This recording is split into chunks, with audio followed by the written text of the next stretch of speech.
Hello, dear friends, and welcome.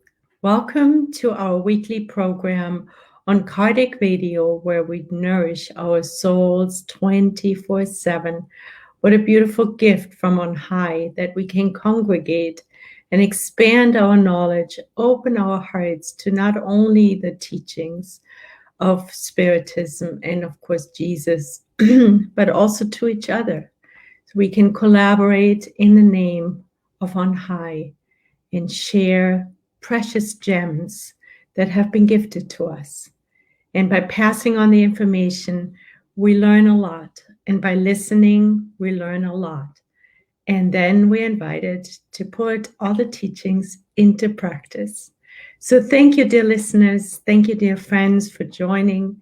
We are discussing Genesis, the latter part of Genesis, which is entitled Predictions in the Gospel. And it is chapter 17 of Genesis by Allan Kardec. And today we will be discussing items 29 through, let's say 32. Maybe we'll get further than that. But we have a lot of territory to cover. And we want to make sure that the information that we really are permeable. We're open so we can allow the teachings in, and so that we can understand, finally, in this incarnation, we can understand the predictions that Jesus gifted us with in the gospel better. So we won't label them miracles anymore, thanks to Allan Kardec and the beautiful work that he did. So if you like to follow along, join me please on page 390 in Genesis. Again, it's item 29, and it's entitled The Parable of the Murderous Vine Dressers. It's a pretty racy title, but it's a beautiful parable, and it will help us a lot to not only understand this particular lesson, but also to the allegories that Jesus is using, we can use even in our everyday life.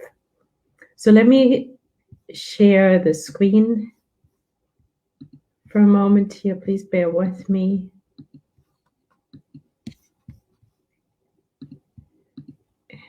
Here we go.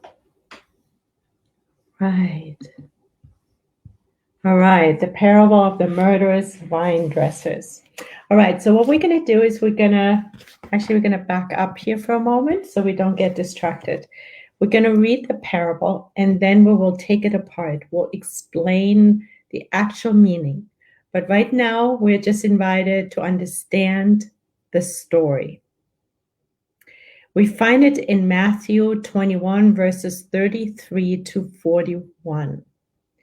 There was a father of a family who, having planted a vineyard, surrounded it with a hedge. And excavating the ground, he built a tower. Then, putting some vine dressers in charge of it, he went to a distant region. So we have a father, he builds a vineyard, puts a tower up, and he puts some vine dressers in charge of it, and then he leaves.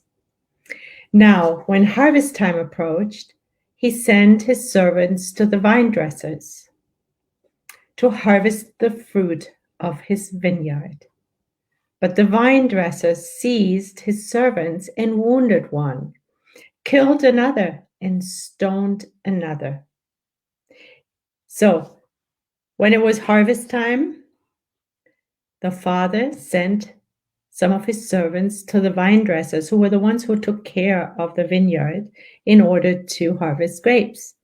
But instead of being allowed to do that, they get killed, they get stoned and wounded. Then the father sent other servants in greater numbers than the first group, but they were treated in the same manner. Finally, he sent his own son. So after he sent a whole group of servants, he finally decides, this is not going to work. I'm going to send my own son, saying to himself, they will have some respect for my son. But upon seeing the son, the vine dressers said to one another, this is the heir. Come, let us kill him, and then we will be the owners of his inheritance. Thus, having seized him, they threw him out of the vineyard and killed him.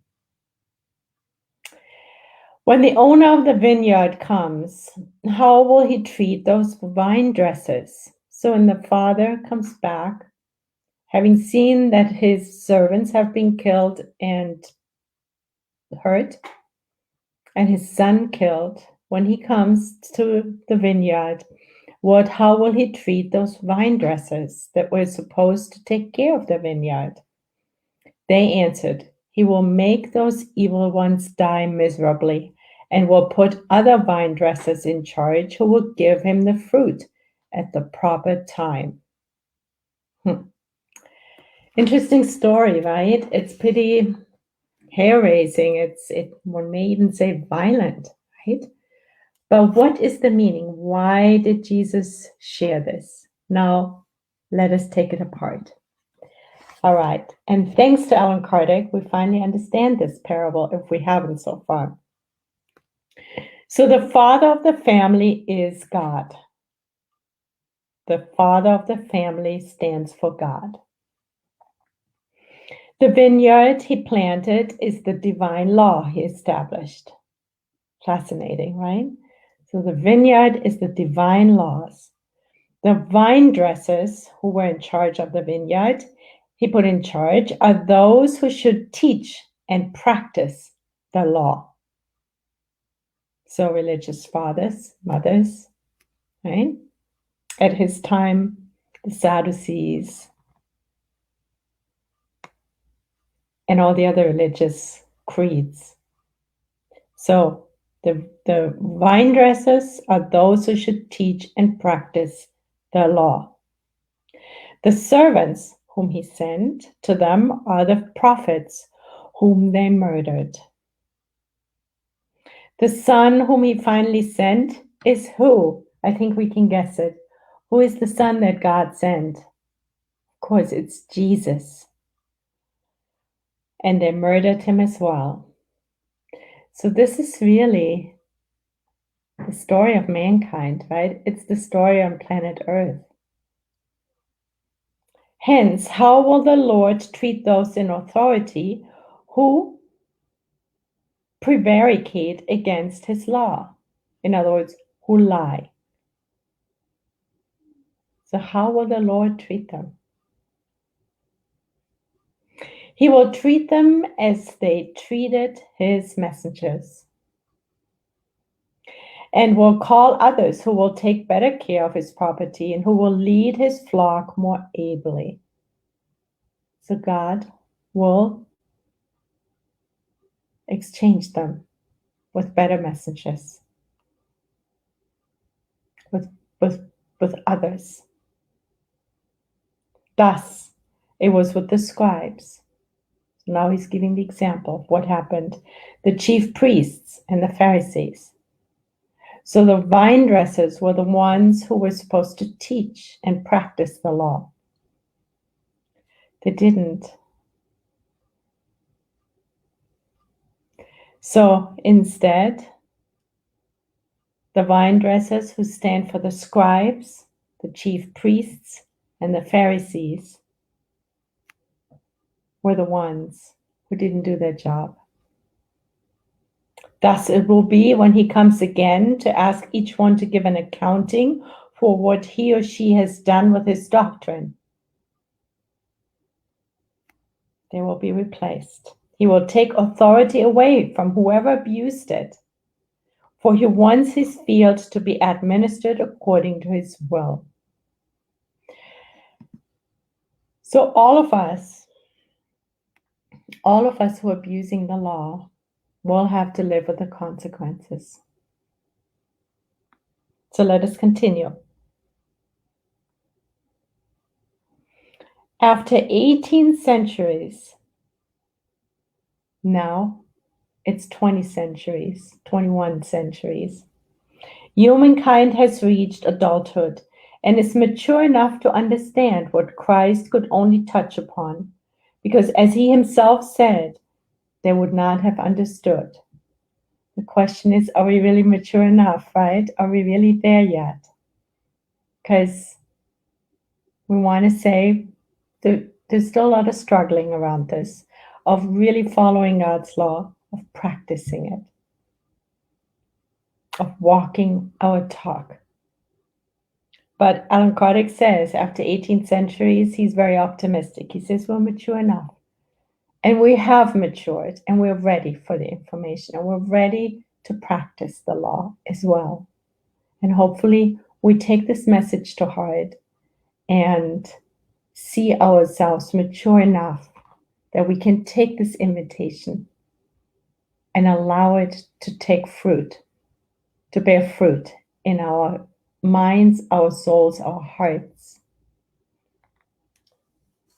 So, but what has been the result of those who throughout that long period have been in charge of humankind's religious education? So what happened to them? What has been the result of 2,000 years of religious leader taking care of the vineyard of God's laws? To see indifference replace faith and disbelief become a doctrine. That's what happened. In fact, at no other time have skepticism and the spirit of denial been more widespread among all classes of society. So the vine dressers in the parable who did not live according to the law because they actually killed, they murdered, they destroyed, they hurt, is what the scribes, the Pharisees, the preachers, all those who Jesus put in charge of sharing his law and practicing it, modeling it to everyone else, have still not fulfilled their duty. Even though we are mature enough to actually fulfill our duties now. So instead, disbelief has seeped in, indifference, replacing faith. And we see it in our society, right? We see it among ourselves. We see the fruit of those trees that were planted throughout the past 2,000 years, unfortunately. However, if some of Christ's words are veiled in allegory, everything concerning the rules of conduct, human relationships, and the moral principles that he made at the express condition for salvation are clear, explicit, and unambiguous. So even though Jesus spoke in allegories, he became very clear when he spoke regarding the rules, our rules of conduct, human relationships, and the moral principles. He was very clear. Let's go to the gospel. Oh, before we go to the gospel according to Spiritism for a moment, let's go back. So what have we learned so far? We listened to this parable, and now we're explaining the parable that really stands for our own life in the last 2,000 years. The vineyards, who are the scribes, the Pharisees, the high priests, have not fulfilled their duty of taking care of the vineyard, of fulfilling God's laws, of passing it on and living them. So though they will be taken, their authority will be taken away. Christ's, let's go one back.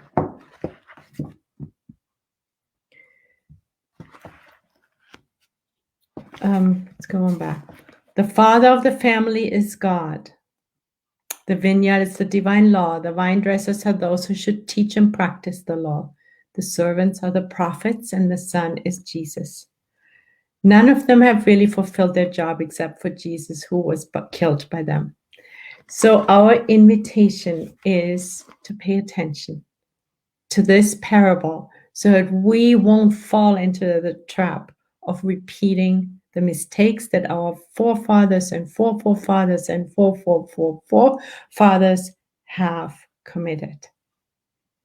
And let us keep in mind that Christ's moral principles, the teachings about the moral principles, the rules of conduct for us, and how to conduct our human relationships, which are all for the salvation of humankind, are very clear, explicit, and unambiguous. So in other words, we don't have any excuses, right? We can't say, oh, it's too complicated. He's using allegories and I'm not getting it. No, we don't. Plus we have spiritism, right? So let us go for a moment to one example where Jesus was very clear, very explicit, and very unambiguous. And we find that in the Gospel. Chapter 15, item 8, among others. This is just one tiny example. And what is chapter 15? What is chapter 15 all about? Do we remember? Without charity, there is no salvation. Without charity, there is no salvation.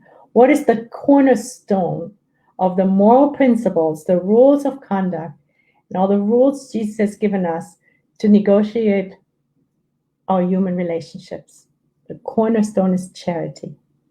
And it is charity that brings us all together, that breeds equality.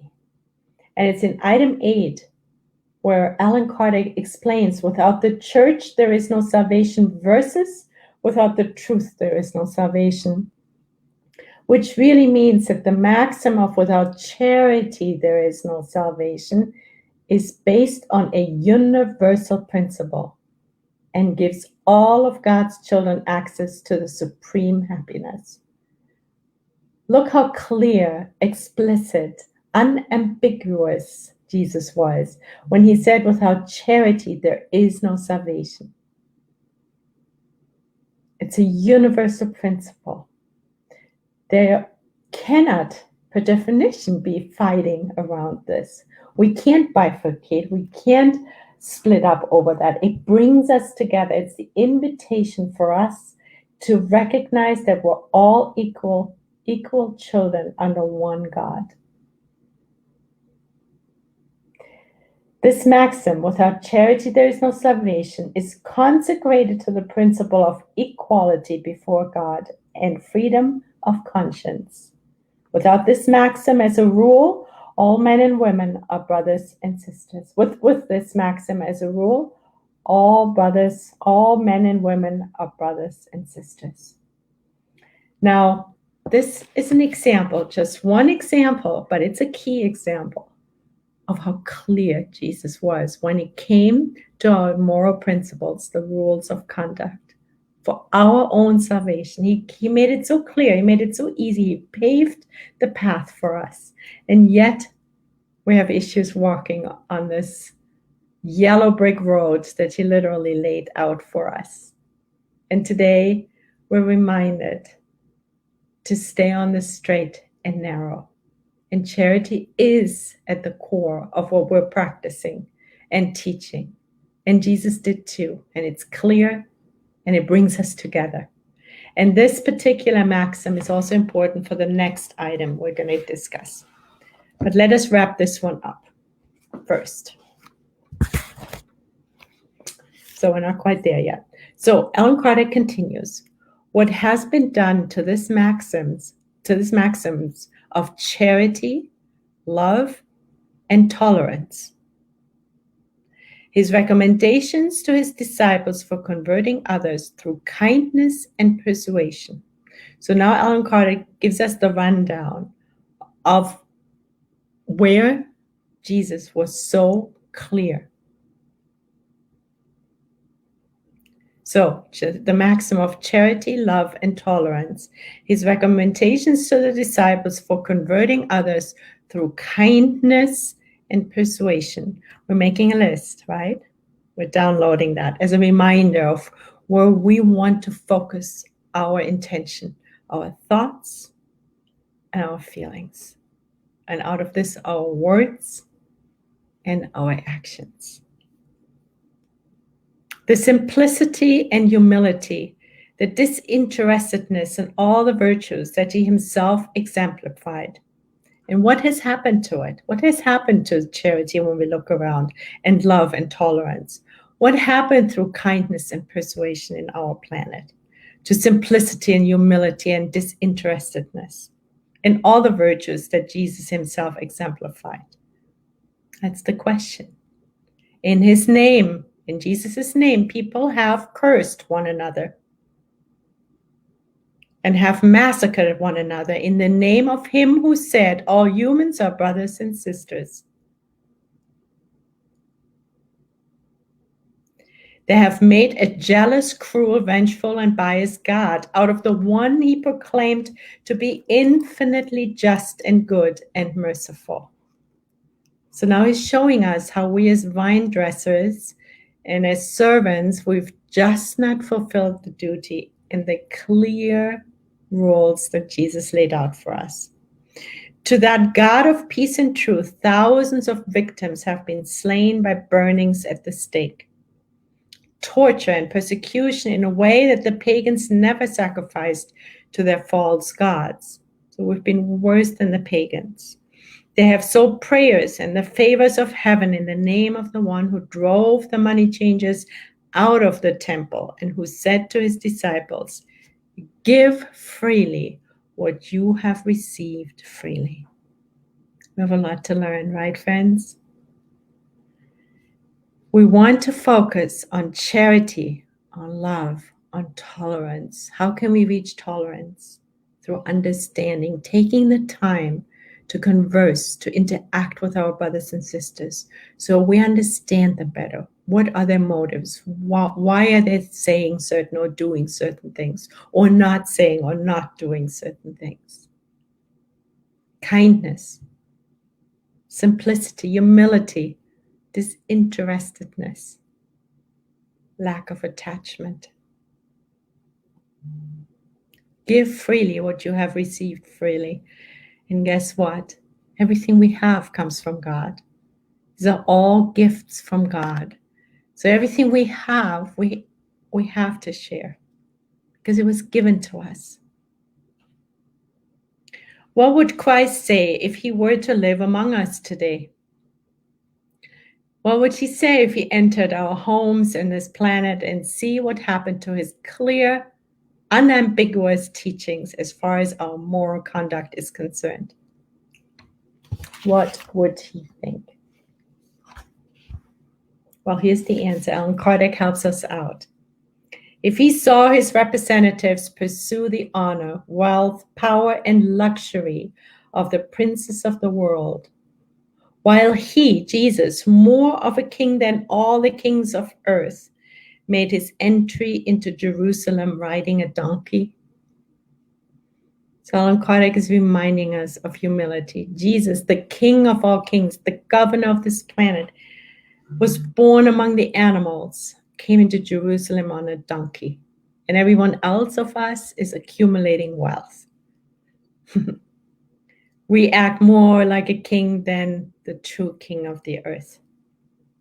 What have you done to my teachings, you who worship the golden calf, who offer most of your prayers for the rich and few for the poor, in spite of my having said to you, the first shall be last, and the last shall be first in the kingdom of heaven.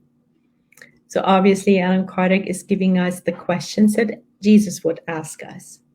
What would he say? He would say, you are worshiping the golden calf. I've thrown out the money changers out of the temples. I've showed you to pray for the poor more so than for the rich, and definitely not for money. And have we lived by the maxim, the first shall be last and the last shall be first in the kingdom of heaven, meaning that humility is king, is the password to get and create the kingdom of heaven? Even though he is not here in the flesh, he is here in spirit. And like the Lord in the parable, he will demand an accounting from the vine dressers of the product of his vineyard when harvest time comes. And that is our final invitation and reminder. Those vine dressers who are supposed to take care of the divine laws and practice them, teach them and practice them, namely the vineyard. Vineyard equals divine laws.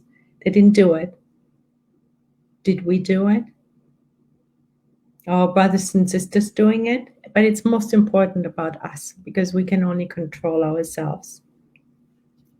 Well, whatever we've done, Jesus, God, will demand an accounting from us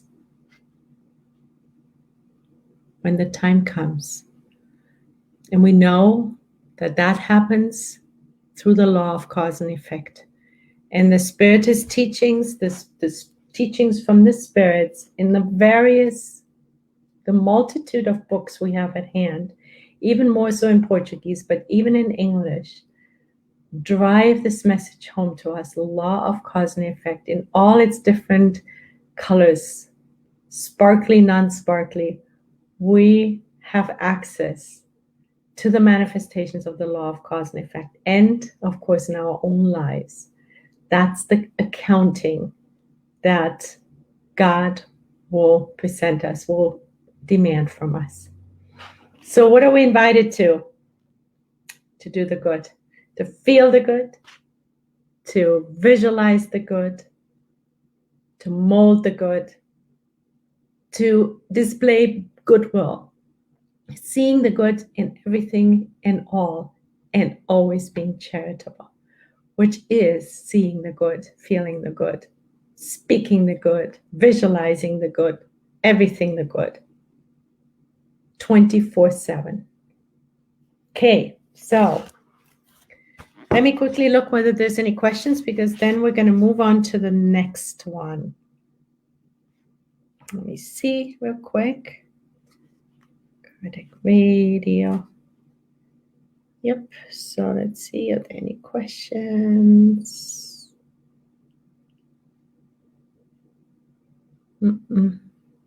Okay, so I don't see any there's 5 comments real quick. We are possibly yesterday's Sadducees, exactly, Teresa. You never know, right? And that's what's so important, that we can't hear these lessons enough. So we will remember, right? When we get squeezed, when things get difficult, that we remember to be kind, to be charitable, to be supportive, to support, to be constructive and not destructive, right? And always seeing the good in all and always being indulgent. Yeah, because we don't know who we were. And on some level, it doesn't matter, but this is our lifetime where we want to be different. We want to put a stop to all of this, right? All right, so we're moving on. Now we're going to only one flock and only one shepherd. So what could have Jesus meant by that? Now let us see. This we find in John 10:16. I have other sheep that are not of this sheepfold. I must lead them also. They will listen to my voice, and there will be only one flock and only one shepherd. So we're in the predictions in the gospel, right? In the last parable, he gave the predictions that we will have to do accounting for not following God's laws, right? In this one, he says that there will be these sheep, all the sheep, whether they're now part of the flock or not, that eventually they will listen to Jesus's voice, and there will only be one flock and only one shepherd. That's the prediction. So let's see what he means by that. So with these words, Jesus clearly states that people will someday be united by one single belief. Now, this is really amazing, right? Because, I mean, this is more geared towards religious belief, but this is a universal message that really refers to all beliefs, that we will be united one day. So it's a very hopeful message that, of course, we can't be spectators of. We are actively invited to engage ourselves in helping this manifest on planet Earth, uniting as a human species, one single belief. Now let us see how this can happen. This is beautifully practical. Okay, but how will this unification be accomplished? And that's exactly what we want to know. The matter would seem difficult in light of the differences between religions, the antagonism they nourish among their respective adherents,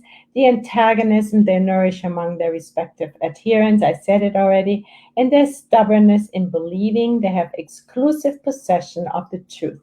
And again, it does not only refer to religions, we've seen it in the last few years in all arenas of life. Right? Everyone, we all think we have the exclusive possession of the truth.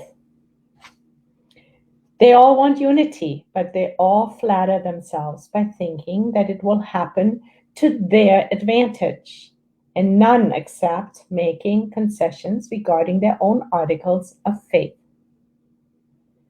So, Jesus said we will be united. How will this unification be accomplished? All right, so he set the stage by saying that we all want unity, but we can't have it happen if we want to take advantage of the situation for ourselves. And we need to make concessions regarding our own articles of faith. So we can't be stubbornly insisting that only I, only you, only this group has the truth. Nevertheless, unity of religion will be accomplished. That feels good, doesn't it? Unity, we will get there. Just as social, political, and commercial unity will be accomplished. This is so hopeful. We just want to jump up and down. It's hard to stay sitting. This is really good news. So it's not only religious unity that will be accomplished, but also social, political, and commercial unity. It will be accomplished by the breaking down of the barriers that separate peoples, and by the assimilation of customs, habits, and languages. So this is the rough draft. So we will find unity, but we need to break down the barriers that separate us. And the examples he says is customs, habits, and languages, but it's even much bigger, right? It is political belief systems. It's even these days scientific belief systems. We wouldn't believe that, but it is true, right? There's this science and that science. How can that be true, right? Isn't there just one science? And so there's so many bifurcations that we're navigating these days, and we don't know whether we want to take a side and then make matters worse, or how can we bridge the bifurcation? How can we be bridge builders, peacemakers? And here we get beautiful support. So we need to take down barriers. Let's learn more. Peoples all over the world are already joining hands, like those who were included in the provinces comprising one empire. Everyone can sense this unity and everyone desires it. Well, yes and no, right? Sometimes it's hard to see it these days. Ever since the last couple of years, it's actually seems to have gotten worse. But we all know it's like a healing crisis, right? Things have to come up for us to see them and then heal them, to do our share to get through it, to facilitate healing within ourselves, because that's where it starts. So we know one thing already. So we were breaking down the barriers. Unity will be accomplished through the very force of things, because it will become a necessity for strengthening the ties of fraternity among nations. It will be accomplished through the development of human reason.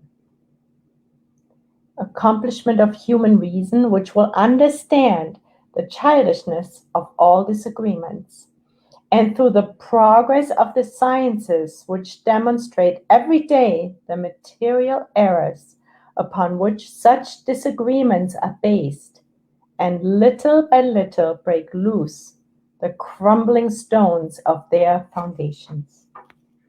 So we will be finding assimilation of customs, habits, and languages, and we will develop our reason, our capacity to reason, our light of discernment, more and more so. And that will help us understand the childishness of this disagreement.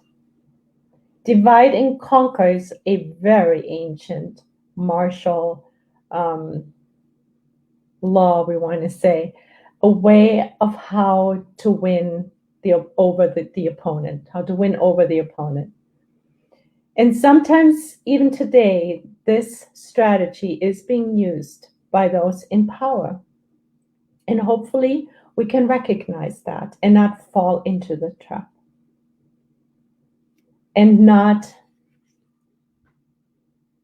dig trenches of our belief system, but take them down, take the barriers down. We will become more, it will become even clearer. Okay, we're building up to our to-do list of what we can do. So science is important as well, because science will break loose the crumbling stones of these false foundations. Even though science may destroy in religions what is the work of humans and the fruit of the ignorance of the laws of nature, science will not be able to destroy what is the work of God and eternal truth. By cleaning out the accessories, it prepares the way for unity. So what Alan Kardec is again referring to is religion, but we can apply it to other subject matters as well. So science may destroy in religions what is the work of humans. He's referring, among other things, to dogma. That was the work of humans. Interpreting the divine word in different forms and shapes. And then the adherents, those who belong to the certain dogmatic directions, which are religions, then built trenches and said, oh, only my dogma is correct. So now I have to fight you about your dogma. So what he's saying, though, is that science may destroy the dogma, the human creation around the truth. And that we can also juxtapose on political systems, on economic systems, on medical science, a medical system, on all the different systems we have. That whatever we create and is not aligned with God's truth will be taken down. It will not destroy anything, though, that is the work of God or eternal truth. And that is consoling. So we don't have to worry that things will be destroyed that are the work of God. But what will be destroyed, needs to be destroyed, is all the stuff that's built around it that dilutes the beauty, the love, the unity that we were born to experience, that the unity that reigns in the universe, which we fail to see and enjoy because we get sidetracked by dogmas left and right, may they be religious or otherwise. In order to reach this unity, religions will have to, so we have here, science will not be able to destroy what is the work of God. Religions will have to meet one another on neutral ground. Okay, we're going to continue. We don't want to get ahead of ourselves. In order to reach this unity, religions will have to meet one another on neutral ground, common to all of them. To do so, all will have to make greater or lesser concessions and sacrifices, depending on the multiplicity of their own particular dogmas. So if we have a situation, may it be religious, may it be political, may it be economic, whatever it is, where we don't agree with our neighbors, we are invited to make some concessions and sacrifices to find the common ground. The common ground that we see, for example, is that we all want the same. We want health, we want prosperity, we want peace, we want love. And we have all these different groups, right? And all different subject matters. And we fight each other, even though we all have these things in common, which is so beautiful if we can only focus on that.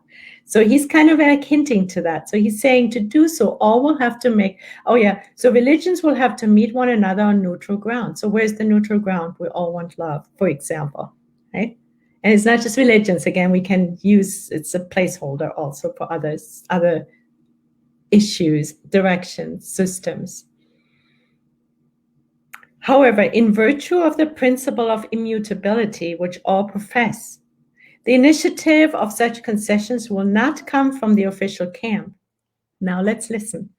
So we all profess that the principle of immutability. No, this is how it is, and it's always going to be like that, right? I mean, anyone who is part of a religion, this is the way, and it's going to be like that, right?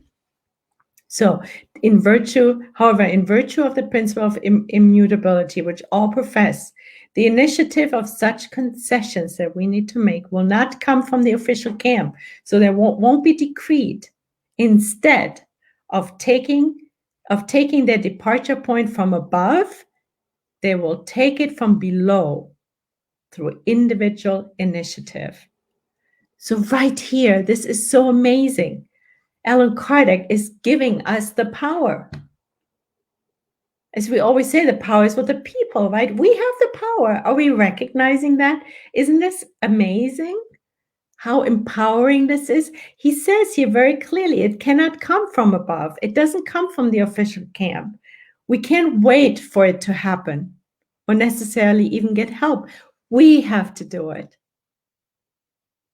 We need to be the change we want to see. After some time, a decentralization movement will begin that will tend to acquire an irresistible force. Decentralization movement. This is just so amazing. Let's see, are we here? Yeah. So decentralization, it's not coming from above. It's not coming from the church fathers. It's not coming from the government. It's not coming from whoever else we want to put in charge or is in charge. The principle of immutability, which religions have always regarded as a protective shield, right? They're hidden behind the principle of immutability, will become an element of destruction, because since their creeds will be standing still while society progresses, they will be surpassed and later absorbed by the current of progressive ideas. So what is he saying here? How many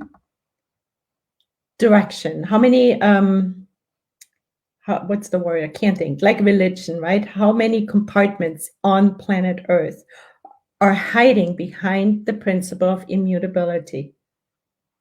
It's just, this is the way, and it serves them, and that's the belief, and there's the trench. But if we, with individual initiatives, do progress, we progress.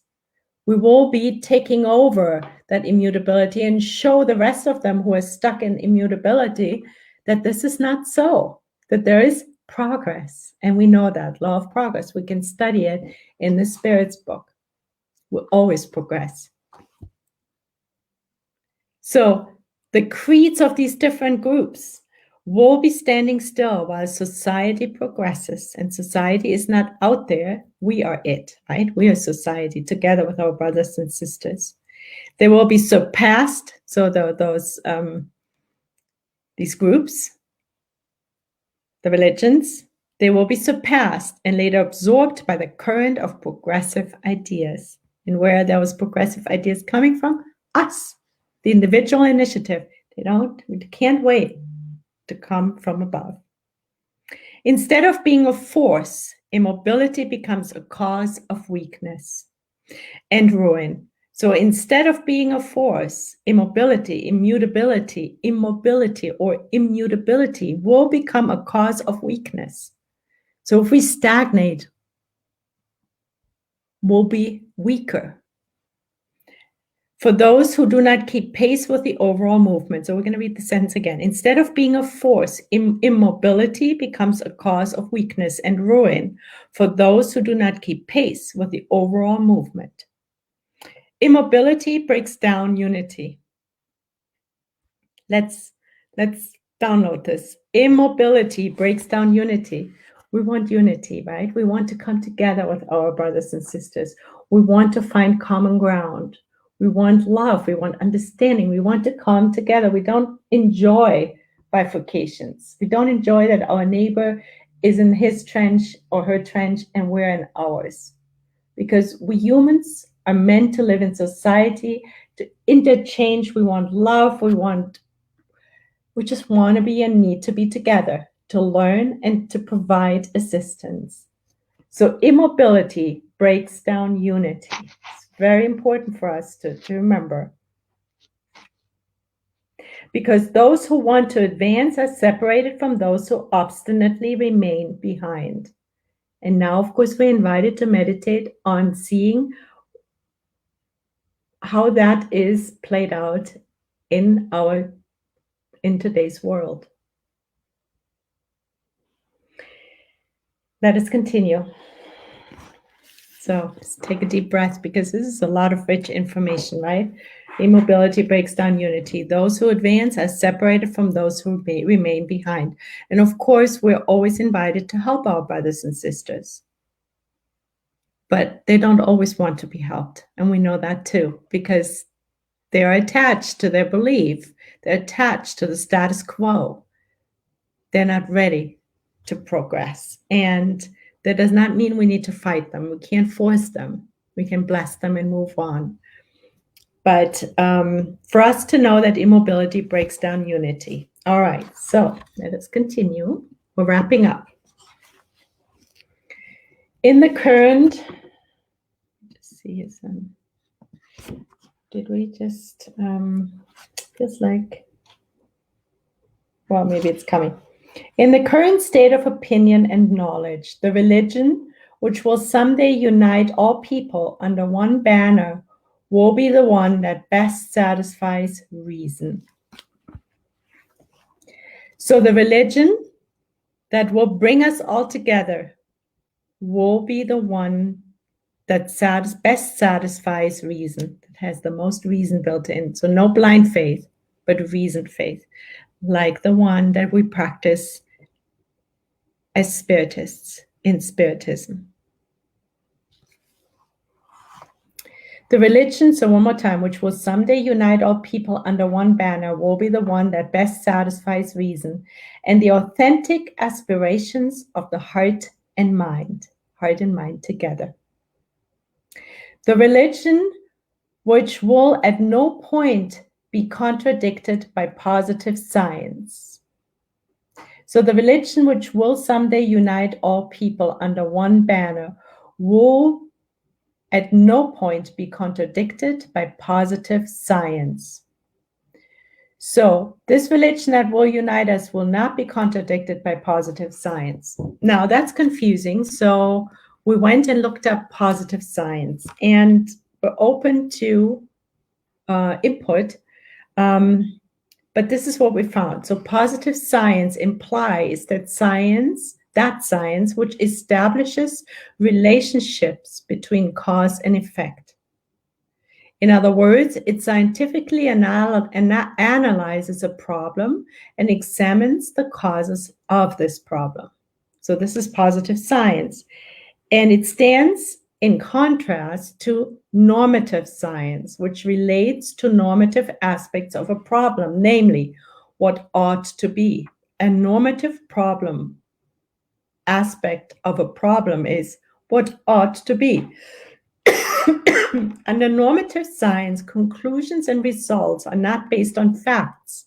Rather, they're based on different considerations, like social considerations, cultural, political, religious considerations, and are basically subjective in nature, an expression of opinions.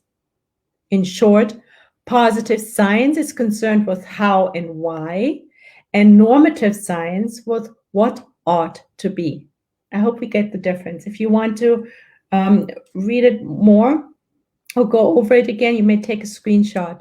So the difference in a nutshell is that positive science is based on the law of cause and effect. And it examines the causes of a problem based on cause and effect, which is really what the spiritual science in Spiritism does, right? Alan Kardec proved that there are no miracles because the so-called miracle is the cause of the same effect, which is the quality of the soul, for example. That's positive science. However, on the other hand, the normative science is subjective in nature. It's not based on the law of cause and effect, but it wonders, it's more of an opinion. It takes considerations, social, cultural, political considerations into effect, and says is more worried about what ought to be rather than what is the cause for this effect. Okay, did we get that? Okay, let's go back one more time here. So he says, in order to tie this in, positive science is law of cause and effect, linked to law of cause and effect.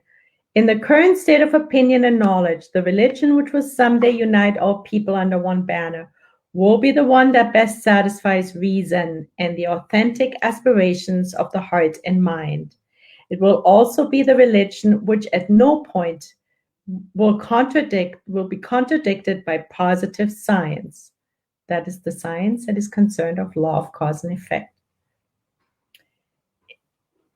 It's the religion which, instead of being immobile, will keep pace with humankind on its progressive march without ever allowing itself to be surpassed.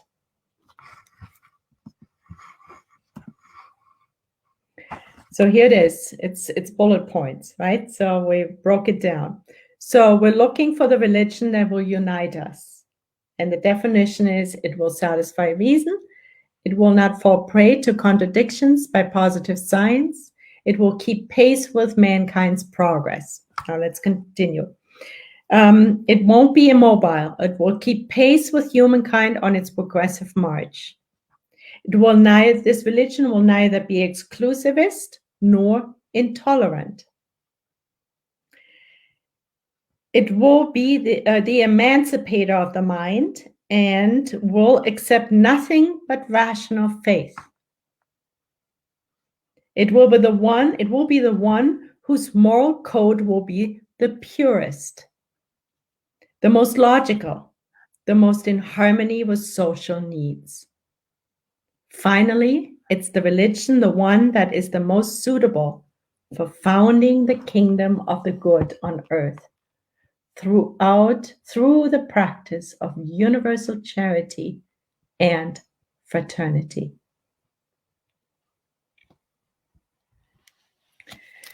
And then there's one more ingredient. We'll go there for in a minute, but let us recap. So the definition of religion, which will unite all people, and we know we're not quite there yet, right? But Spiritism is telling us we're there. Spiritism is the door. It helps us to bring people together. The more it will become universal. And of course, we may also in the back of our minds use the same list for any other subject matter we're grappling with. May it be political, may it be any other realm. So we can use it also in other fields to be catalysts of unification. But let us go over the one that Alan Kardec is giving us, which he relates to religions.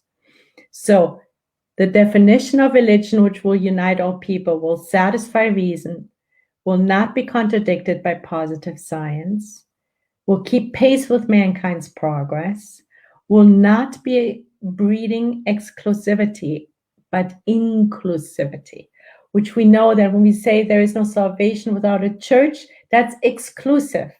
That breeds exclusivity.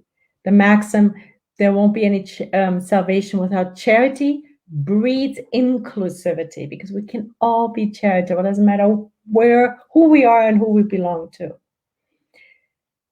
It's the religion that is not intolerant, so it's tolerant. A tolerant religion. A religion that practices rational faith versus blind faith.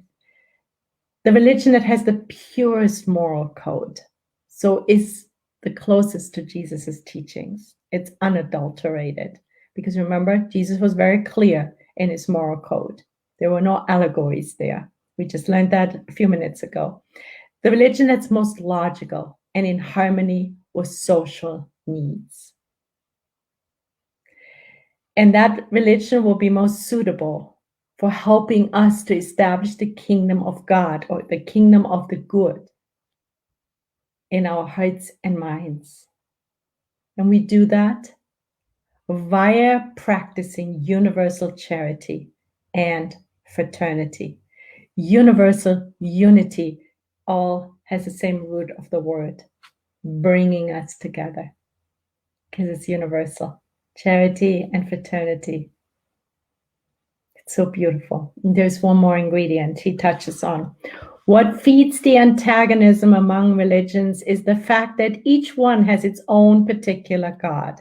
Because my God is better than your God, and your God is better than my God, right? We know it. And of course, these gods can also be non-religious gods, right? They can be presidents even. My God is better than your God. So we're invited to also expand the scope of these teachings, which is so beautiful. So, and that each claims to possess the only true and most powerful God, who is in constant battle with the gods of the other creeds and is busy combating their influence. Very familiar, right? We know that too well.